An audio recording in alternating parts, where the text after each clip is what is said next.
Have you ever felt that heavy feeling on a Sunday night? You're lying in bed trying to relax, but instead of peace, there's this strange restlessness before Monday arrives. Maybe you think it's fear or exhaustion, but what if I told you? There's nothing wrong with you. You're not lazy. You're not broken. The problem is something else entirely. Maybe you're just playing the wrong game. Take a moment and really think about that. Every morning, we get up, read the same news, take the same routes, have the same conversations about problems that never really get solved. It's like you're a brilliant chess player, but life forces you to play a kid's board game all day long. You can win as many rounds as you want, but it won't fulfill you because it's not the game you were built for. And that's the tragic part. In life, you can look like you're winning on the outside and still feel like you're losing on the inside. A lot of us feel like background characters in our own story. We recite lines that someone else wrote. We ask, "How's work?" and reply, "Well, we gotta do what we gotta do." But who actually decides what we have to do? We all feel that something isn't right. We just don't always have the words for it. Let's talk about the invisible rules we've been following since the moment we were born.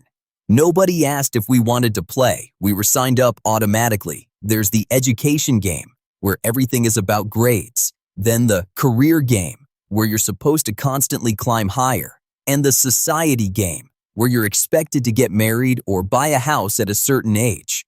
Sound familiar?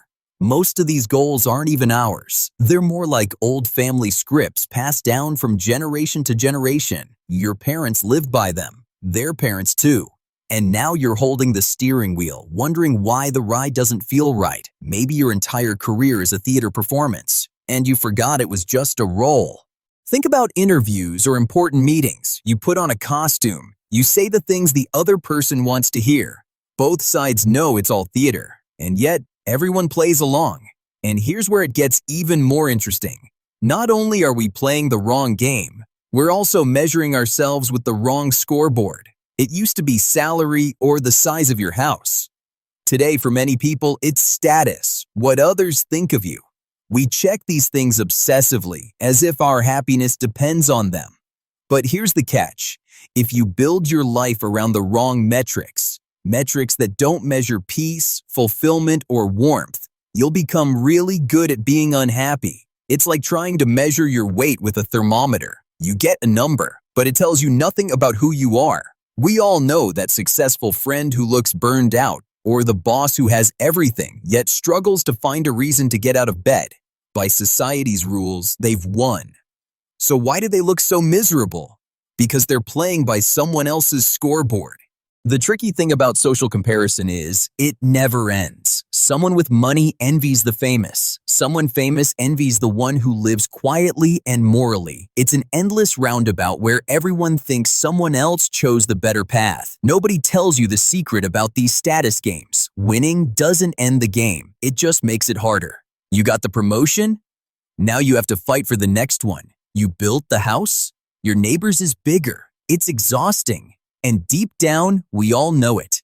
That's why we distract ourselves with TV or one glass of wine too many, just to avoid hearing the silence. We sense that something is off.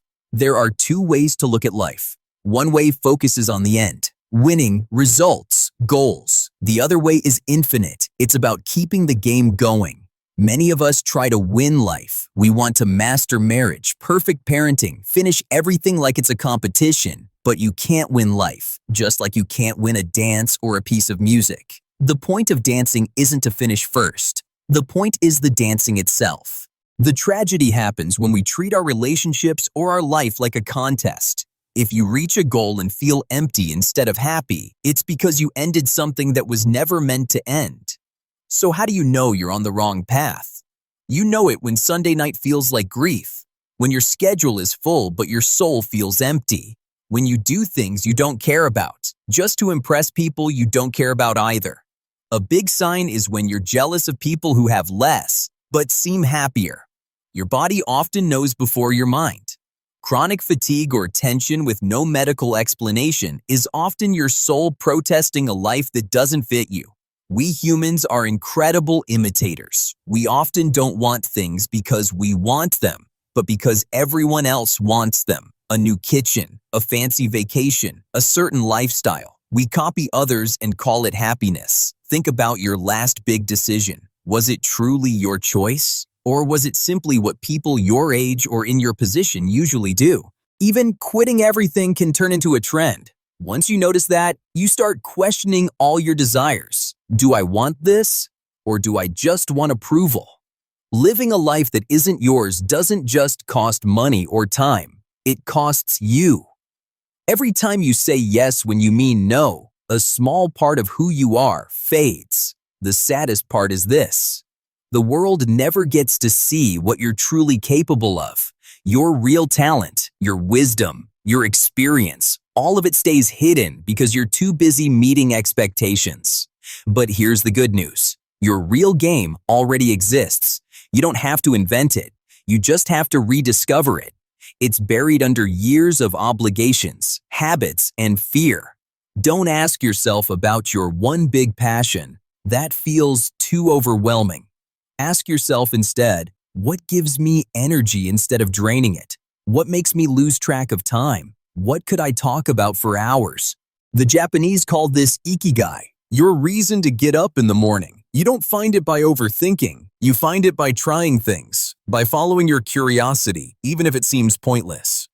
Of course, it takes courage to step out of line. People around you won't always understand. They'll say, "But you already have everything," or "Why change now at your age?" Don't let the thought of time invested trap you. If you realize you're on the wrong train, it makes no sense to stay seated just because you bought the ticket. Get off. You don't have to rebuild your whole life at once. Start small. Say no to one thing. Say yes to another. Give yourself room to breathe. Starting today, you get to decide what your scoreboard looks like. What is success for you? Maybe it's good conversations, time in the garden, helping others, or simply watching the sunset without pain.